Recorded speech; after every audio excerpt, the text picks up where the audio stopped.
U.S. election, justice lawyer quits after attorney general orders, vote fraud, inquiries.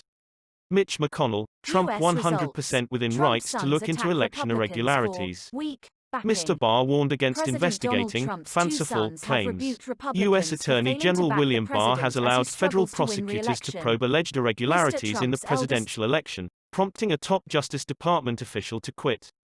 The official, Richard Pilger, Don would have Jr. overseen such accused the party of investigations. being weak. Any such cases would His normally brother be the Eric remit of warned, individual "Our states, voters will but never Mr. forget Barr you said if this you're was not a sick hard sheep." and The fast spat rule. reflects an emerging Donald rift Trump between refuses Trump to accept disciples Joe and the Biden's party. projected victory, The and has election made still unsubstantiated fraud claims.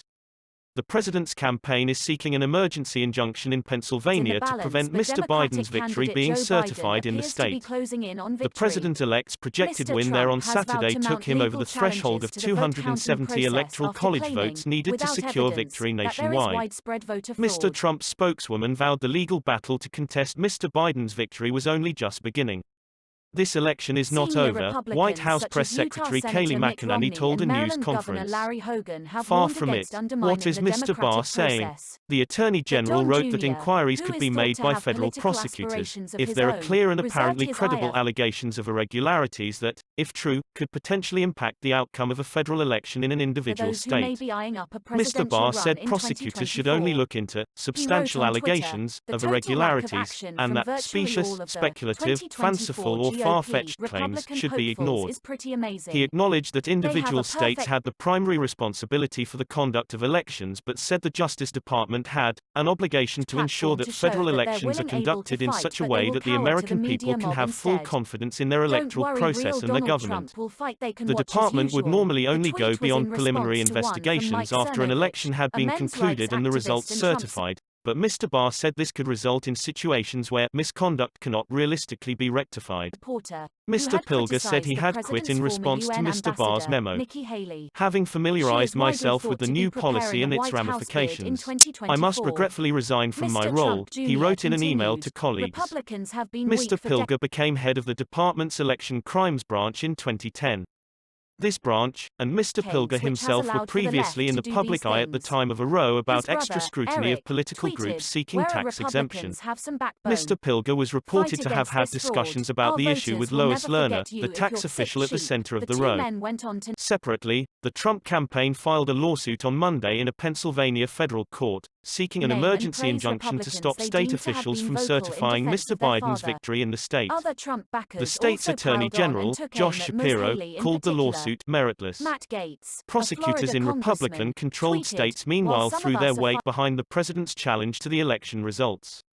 10 state attorneys general filed a so-called amicus brief at the U.S. Supreme Court backing the Trump campaign's case in Pennsylvania. What are Biden and Trump doing?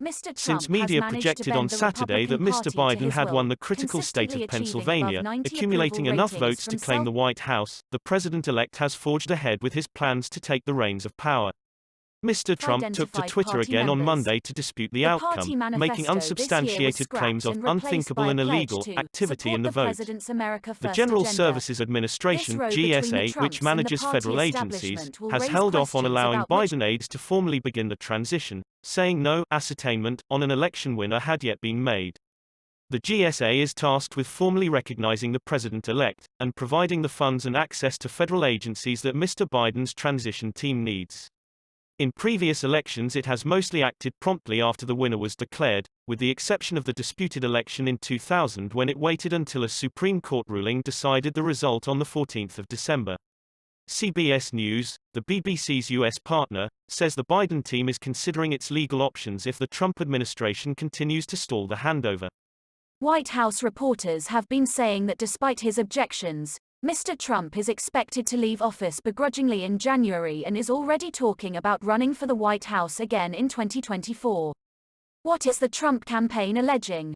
At Monday's news conference, Ms. McEnany and Republican National Committee (RNC) Chairwoman Ronna McDaniel cited allegations of electoral corruption, while urging reporters to help investigate the unverified claims. Conservative channel Fox News cut away from the event, citing the lack of evidence. "Whoa, whoa, whoa," said presenter Neil Cavuto.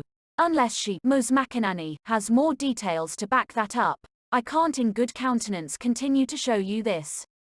Ms. McConnell told reporters, "We have only begun the process of obtaining an accurate, honest vote count." She said Republican poll watchers had not been granted adequate access to vote counts in the city of Philadelphia, Pennsylvania.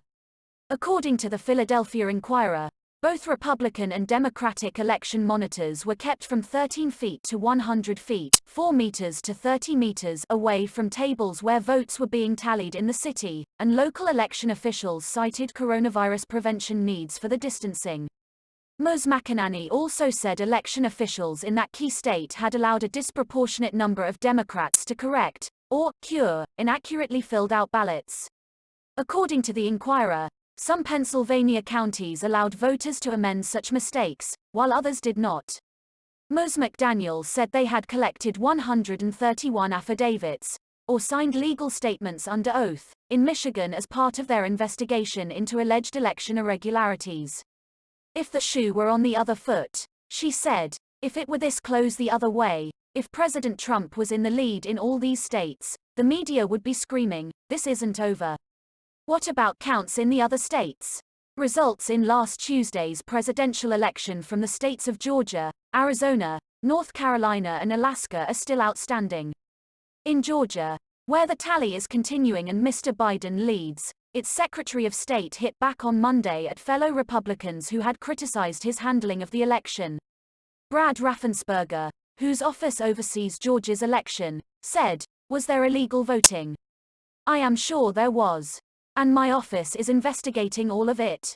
Does it rise to the numbers or margin necessary to change the outcome to where President Trump is, given Georgia's electoral votes? That is unlikely. States must resolve recounts and court contests over the results by the 8th of December.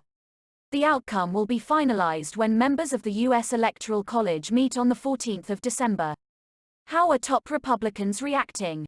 Senior members of the president's party have largely refused to pressure Mr. Trump to concede. On Monday, Senate leader Mitch McConnell criticized Democrats over the matter.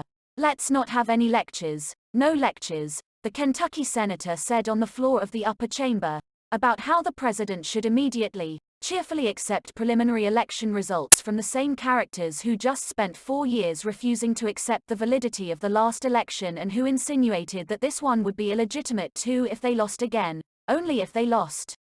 He added, "The president has every right to look into allegations and to request recounts under the law, and notably the Constitution gives no role in this process to wealthy media corporations." Whether that is in news taken from BBC. Please subscribe to my channel. Thanks for watching.